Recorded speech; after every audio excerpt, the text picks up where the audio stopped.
Today, I'm going to be showing some leaks for the episode 61 update in Toilet Tower Defense. So this is another update where we have some pretty big plans and some things people have been asking for a while. But let's get started off with the toilets. So there are going to be two new toilets in this update. The first one is the flashlight rocket launcher toilet. So this one's actually a little interesting. He has like a flashlight, two rocket launchers, and a jetpack. So this is going to be kind of similar to the other rocket launcher toilets. Basically, like if you remember how a couple updates ago we added the dual rocket launcher toilet that has a laser, this is gonna be kind of like that. The flashlight is like really bright, so it's basically gonna blind your units if they're really close and stun them. Then the rockets are gonna function like any other sort of normal rocket launcher toilet. So this one's gonna be around the same health as those other double rocket launcher toilets, and is gonna be only on Toilet HQ because it's gonna be pretty strong. Then the next toilet we're adding is the dual buzzsaw toilet car. So this one, as you can see, he has two buzzsaws on both sides, and he's in a car. So of course, since he's in a car, this guy is gonna be going pretty fast. Like, you've seen some fast toilets before, like the UFO toilet. This guy is gonna be like a rocket toilet speed. Now, of course, he's not gonna be that strong, because if something is that fast, it will get to the end very fast, you'll have less time to attack it, and it just won't end well unless it's very late in the game. So this is probably gonna be on Cameraman HQ a little bit and Toilet HQ. Now, I would like to mention that there is a problem with Cameraman HQ right now, and a lot of people have been reporting it yesterday and today. It just kind of randomly happened. So we didn't change anything in Cameraman HQ at all. Like, nothing changed. It's still the exact same, but I'm guessing Roblox probably updated their anti-cheat or something, because sometimes that just causes lag in games. But the issue is around like wave 17 or something, it just becomes really laggy. Some people have been saying like around wave 10, some people around wave 20, but what I think it is most of the time people are just turning on auto skip and they don't have anything except like in the very back, so just a whole bunch of toilets end up coming out and there's really nothing that attacks them in the beginning, so just a ton of toilets are building up, just causing lag, because even though we've tried as hard as we can to optimize it, no matter what, it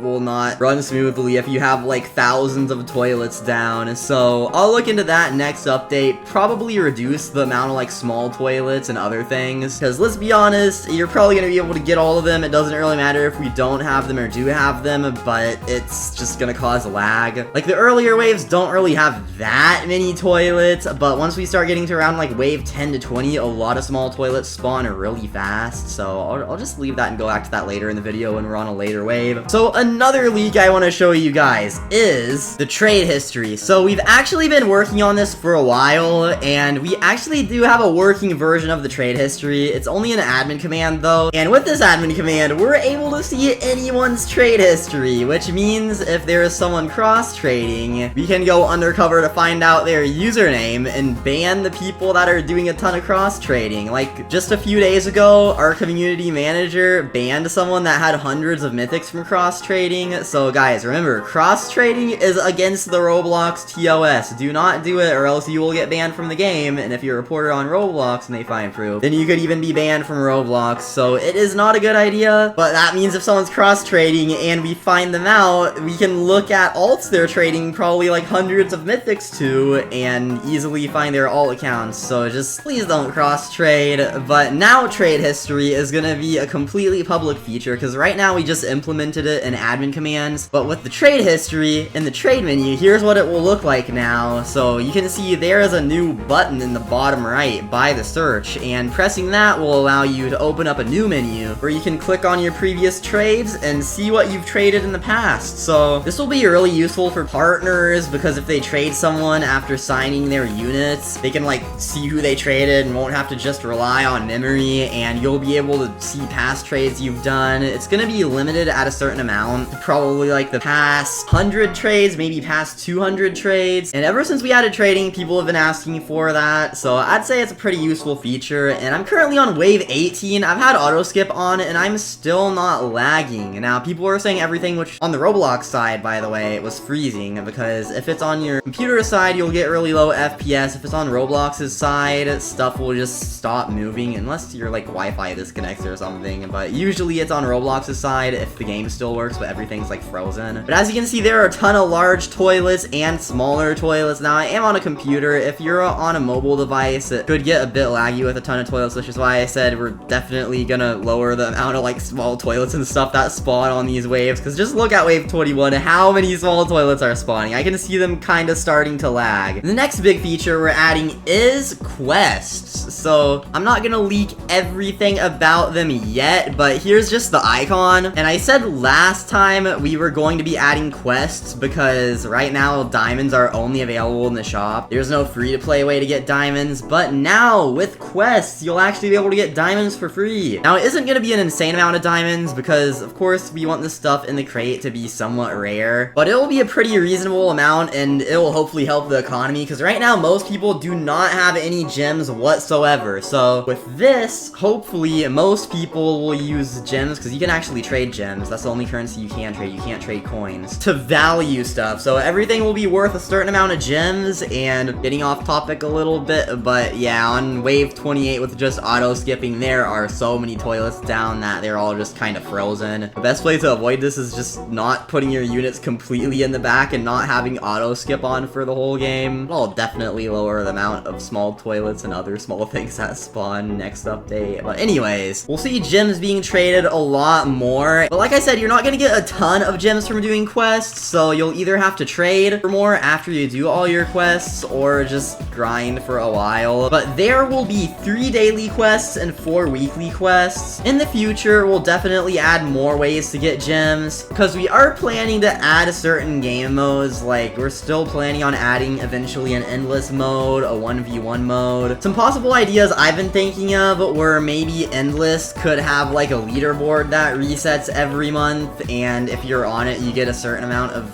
gems based on your rank. And then for 1v1 it would be a system where like you have a score and it goes up or down based on if you win or lose, and then maybe we could have a leaderboard for like the score for that. So we're working on a lot of cool things, but we have a lot of ideas. So right now we're just sticking to improving some things and adding more stuff that's kind of basic, like the trade history and quests. Also, the scientist toilet definitely seems a lot stronger and is a lot larger than the other toilets that are coming this update. So the scientist will still stay as the boss, because just look at him, he has 2 arms. He's totally like qualified to be the boss of Toilet HQ. So that is pretty much it for the update. There's just one more thing I want to mention. So usually when games add a ton of new content, it can get kind of cluttered. So if we add new game modes or anything, I'll try to organize it and sort everything in the best way possible to make it where we do have new content, but it doesn't get cluttered. So quests is going to be the 4th thing on the side menu, but I don't want it to look like one of those simulators where you have buttons on like all 4 sides of the screen and it starts getting kind of confusing. So like maybe any other new menus we add could be somewhere else, or converted into an area or some sort of NPC. But I really appreciate you all for playing the game. I hope you guys like this update, and we're gonna be working on some pretty cool stuff after this. But as always, subscribe with notifications on and like the video. But thank you all for watching, and I'll see you all in the next video.